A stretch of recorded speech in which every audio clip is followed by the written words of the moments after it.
Hi friends, എല്ലാവർക്കും എൻ്റെ ഒരു പുതിയ വീഡിയോയിലേക്ക് സ്വാഗതം. എൻ്റെ ഇന്നത്തെ റെസിപ്പി എന്ന് പറയുന്നത് വളരെ ഹെൽത്തി ആയിട്ടുള്ളൊരു തോരനാണ്. നമ്മുടെയൊക്കെ വീട്ടിലുള്ള ഇൻഗ്രീഡിയൻസ് വെച്ചിട്ട് തയ്യാറാക്കാൻ പറ്റുന്ന ഒരു തോരനാണ്. കൂടാതെ ഇത് നമ്മുടെ വയറിനൊക്കെ നല്ല ഒരു തോരനാണ്. കാരണം നമ്മുടെ വയറ് സംബന്ധമായിട്ടുള്ള എല്ലാ അസുഖങ്ങൾക്കും ഈ തോരൻ കഴിക്കുന്നത് വളരെയധികം ഗുണം ചെയ്യുന്നതാണ്. അപ്പം നമുക്ക് വീഡിയോയിലേക്ക് കിടക്കുന്നതിന് മുൻപ് എൻ്റെ ചാനൽ ആദ്യമായിട്ട് കാണുന്നവരാണെങ്കിൽ ചാനലൊന്ന് സബ്സ്ക്രൈബ് ചെയ്ത് സപ്പോർട്ട് ചെയ്യണേ. അതുപോലെ തന്നെ വീഡിയോ ഇഷ്ടപ്പെടുകയാണെങ്കിൽ ലൈക്ക് ചെയ്യാനും സബ്സ്ക്രൈബ് ചെയ്യാനും കമൻറ്റ് ചെയ്യാനും ഒന്നും മറക്കരുതേ. ഞാനിപ്പോൾ ഇവിടെ ഇതൊരു വാഴത്തട്ടി എടുത്തിട്ടുണ്ട് കേട്ടോ. അത്യാവശ്യം വലിയ വലുപ്പമൊന്നുമില്ല, ഒരിടത്തര വാഴത്തട്ടിയാണ് കേട്ടോ ഞാനിവിടെ എടുത്തിരിക്കുന്നത്. നമുക്കതിൻ്റെ ഈ ഔട്ടർ പോർഷൻസൊക്കെ ഒന്ന് പുറമേയുള്ള തോടൊക്കെ ഒന്ന് കളയാം. തോടും അതിൻ്റെ ഉള്ളിലുള്ളത് കളഞ്ഞതിന് ശേഷമാണ് നമ്മളിത് അരിഞ്ഞെടുക്കുന്നത്. ഇപ്പോൾ ഞാൻ പുറത്തുള്ള 2 തോട് കളഞ്ഞിട്ടുണ്ട്. അതിനുശേഷം നമുക്ക് ഒരു കത്തി വെച്ചിട്ട് ഇങ്ങനെ കൊത്തി അരിയാവുന്നതാണ്. കയ്യിൽ വെച്ചിട്ട് ഇങ്ങനെ കൊത്തി അരിഞ്ഞാൽ മതി. ഇതുപോലെ കയ്യിൽ വെച്ചിട്ട് കൊത്തി അരിയാൻ പറ്റാത്തവർക്കായാലും നമുക്ക് കട്ടിംഗ് ടേബിളിൻ്റെ മുകളിൽ വെച്ചിട്ട് അരിഞ്ഞെടുത്താലും മതി. അങ്ങനെയായാലും ചെറുതായിട്ട് അരിഞ്ഞെടുക്കാം. കാരണം വയറിനുള്ളിലുള്ള ഒരുപാട് പ്രശ്നങ്ങൾക്ക് നല്ലൊരു റെമഡിയാണ് കേട്ടോ ഈ തോരൻ കഴിക്കുന്നതെന്ന് പറയുന്നത്. കാരണം ഇതിൽ ഒരുപാട് ഫൈബർ അടങ്ങിയിട്ടുണ്ട്. അതുപോലെ തന്നെ നന്നായിട്ട് റിച്ച് ആയിട്ടുള്ള അയണും എല്ലാം അടങ്ങിയിട്ടുണ്ട് നമ്മുടെ ഈ തോരനിൽ. ഇപ്പോൾ ഞാൻ വാഴത്തട്ടിയൊക്കെ നന്നായിട്ട് അരിഞ്ഞെടുത്തിട്ടുണ്ട്. ഇനി നമുക്കിതിലേക്ക് വേണ്ടിയിട്ടുള്ള മറ്റ് ഇൻഗ്രീഡിയൻസ് എന്തൊക്കെയാണെന്ന് നോക്കാം.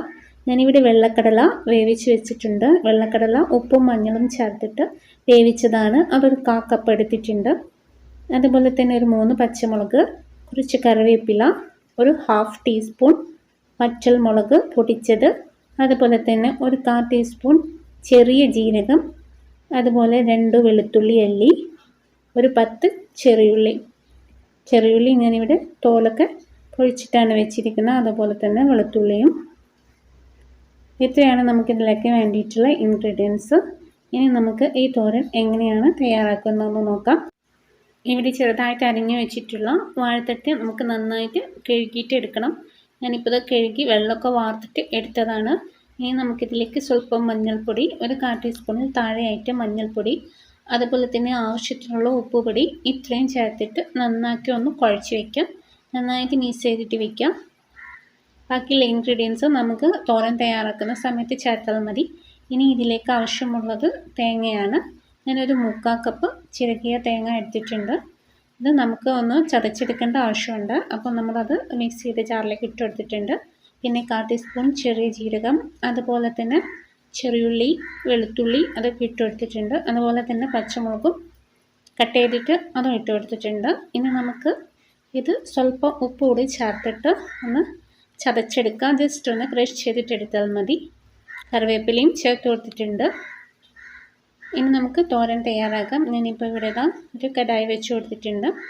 അതിലേക്ക് നമുക്ക് തോരൻ തയ്യാറാക്കുന്നതിന് ആവശ്യമായിട്ടുള്ള വെളിച്ചെണ്ണയാണ് ഒഴിച്ചു കൊടുത്തിരിക്കുന്നത്. ഒരു 2 ടേബിൾ സ്പൂൺ വെളിച്ചെണ്ണ ഒഴിച്ചു കൊടുത്തിട്ടുണ്ട്. അതിലേക്കൊരു 1/2 ടീസ്പൂൺ കടുക് ഇട്ട് പൊട്ടിയതിന് ശേഷം നമ്മളിവിടെ എടുത്ത് വെച്ചിരിക്കുന്ന വറ്റൽമുളക് പൊടിച്ചത്, അതും ഒരു 1/2 ടീസ്പൂണാണ്, അതും ഇട്ട് കൊടുത്തിട്ടുണ്ട്. അതൊന്ന് നന്നായിട്ട് മൂത്തിട്ട് വരട്ടെ. അതിനുശേഷം നമുക്ക് കറിവേപ്പില ചേർത്ത് കൊടുക്കാം. ഇപ്പോൾ ഞാൻ ഇവിടെ കറിവേപ്പിലയും ചേർത്ത് കൊടുത്തിട്ട് അതൊന്ന് മൂത്തിട്ട് വരുന്നത് വരെ നമുക്ക് വെച്ചെടുക്കാം. ഇനിതാ ഞാൻ അതിലേക്ക് ചേർത്ത് കൊടുക്കുന്നത് നമ്മളിവിടെ കുഴച്ച് വെച്ചിരിക്കുന്ന മഞ്ഞളും അതുപോലെ തന്നെ ഉപ്പുപൊടിയൊക്കെ ചേർത്ത് കുഴച്ചിരിക്കുന്ന നമ്മുടെ വാഴത്തട്ടയാണ്. അതും കൂടി നമുക്കതിലേക്ക് ഇട്ട് കൊടുക്കാം. എന്നിട്ട് നന്നായിട്ട് തന്നെ മിക്സ് ചെയ്യാം. മിക്സ് ചെയ്തതിന് ശേഷം നമുക്ക് ലോ ടു മീഡിയം ഫ്ലെയിമിലിട്ടിട്ട് സ്റ്റീം ചെയ്തെടുക്കാം. നമുക്കിത് ആവിയിലാണ് വേവിച്ചെടുക്കുന്നത്. നമ്മളിതിൽ വെള്ളമൊന്നും ചേർത്ത് കൊടുക്കുന്നില്ല. അതുകൊണ്ട് തന്നെ മീഡിയം ഫ്ലെയിമിൽ വെച്ചിട്ട് നമുക്കൊന്ന് സ്റ്റീം ചെയ്തെടുക്കാം. എന്നിട്ട് ജസ്റ്റ് ഞാനിപ്പോൾ മൂടിയൊക്കെ തുറന്ന് നന്നായിട്ടൊന്ന് ഇളക്കി കൊടുക്കുന്നുണ്ട്. ഇപ്പോൾ നമ്മുടെ വാഴത്തട്ടയൊന്നും അധികമായിട്ട് വേവേണ്ട ആവശ്യവുമില്ല. ഇപ്പോൾ ഞാൻ ഇതിലേക്ക് വേവിച്ച് വെച്ചിരിക്കുന്ന നമ്മുടെ വെള്ളക്കടലയും കൂടി അതിലേക്ക് ചേർത്ത് കൊടുത്തിട്ടുണ്ട്. എന്നിട്ട് തന്നെ നന്നായിട്ട് തന്നെ മിക്സ് ചെയ്യുക. മിക്സ് ചെയ്തതിന് ശേഷം നമുക്ക് അത് ഒന്നുകൂടി ഒന്ന് ആവിയിൽ വെച്ചിട്ട് വേവിച്ചെടുക്കാം.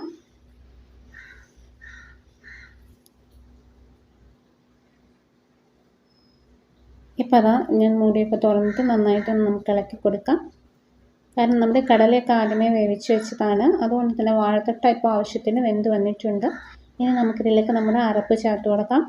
നമ്മളിവിടെ തേങ്ങയും അതുപോലെ തന്നെ ഉള്ളിയും എല്ലാം ചേർത്തിട്ട് പച്ചമുളകും കറിവേപ്പിലയും എല്ലാം ചേർത്തിട്ടുള്ള അരപ്പാണിത്. ജസ്റ്റ് ക്രഷ് ചെയ്തെടുത്താൽ മതി കേട്ടോ, നന്നായിട്ട് അരച്ചെടുക്കേണ്ട ആവശ്യമില്ല. നമ്മളിപ്പോൾ തോരനൊക്കെ എങ്ങനെ ഒതുക്കിയെടുക്കുന്നോ അതുപോലെ ചെയ്താൽ മതി. അതും ചേർത്തിട്ട് നന്നായിട്ട് തന്നെ മിക്സ് ചെയ്തിട്ട് കൊടുക്കാം. അതുപോലെ തന്നെ പച്ചമുളക്, കൂടുതൽ എരിവുള്ള പച്ചമുളകാണെങ്കിൽ 2 എണ്ണം മതിയാവും, കാരണം ഞാനിതിൽ പച്ചമുളകിൻ്റെ പൊടിയും ചേർത്ത് കൊടുത്തിട്ടുണ്ട്. ഇനിയിപ്പോൾ ഞാൻ ഇതിൽ ചേർത്ത് കൊടുത്തിരിക്കുന്നത് ഒരു 1/4 ടീസ്പൂൺ ഉലുവപ്പൊടിയാണ്. ആ ഉലുവപ്പൊടിയും ചേർത്ത് കൊടുത്തിട്ട് നമ്മുടെ തോരൻ ഇപ്പോൾ ഇവിടെ റെഡി ആയിട്ട് വന്നിട്ടുണ്ട്. ഞാനിപ്പോൾ ഒരു ബൗളിലേക്ക് മാറ്റുകയാണ്. സേവിങ് ബൗളിലേക്ക് മാറ്റിയിട്ടുണ്ട്. ഞാൻ കറിവേപ്പിലയൊക്കെ ജസ്റ്റ് ഒന്ന് ഡെക്കറേഷന് വേണ്ടി വെച്ച് കൊടുത്താണ്. വളരെ സിമ്പിളായിട്ട് തയ്യാറാക്കാൻ പറ്റുന്ന ഒരു തോരനാണ്, വളരെ ഹെൽത്തിയാണ്. തോരനായിട്ടും നമുക്കൊരു പുഴുക്കായിട്ടൊക്കെ ഉപയോഗിക്കാവുന്നതാണ്. കാരണം ചോറിന് ഇതുപോലെ ഒരു തോരൻ ഉണ്ടെങ്കിൽ നമുക്ക് മറ്റു കറികളൊന്നും ഇല്ലെങ്കിൽ തന്നെയും ചോറ് കഴിക്കാൻ വളരെ പെട്ടെന്ന് തന്നെ കഴിയുന്നതാണ്. അപ്പം തോരൻ ഇതുപോലെയൊന്നും ഉണ്ടാക്കിയിട്ടില്ലെങ്കിൽ ഇതുപോലെ ഒന്ന് തയ്യാറാക്കി നോക്കാം. ഇതിൽ വാഴത്തട്ടയൊക്കെ കിട്ടുന്ന സമയത്ത് ഇതുപോലെ ഒന്ന് തയ്യാറാക്കി നോക്കാം.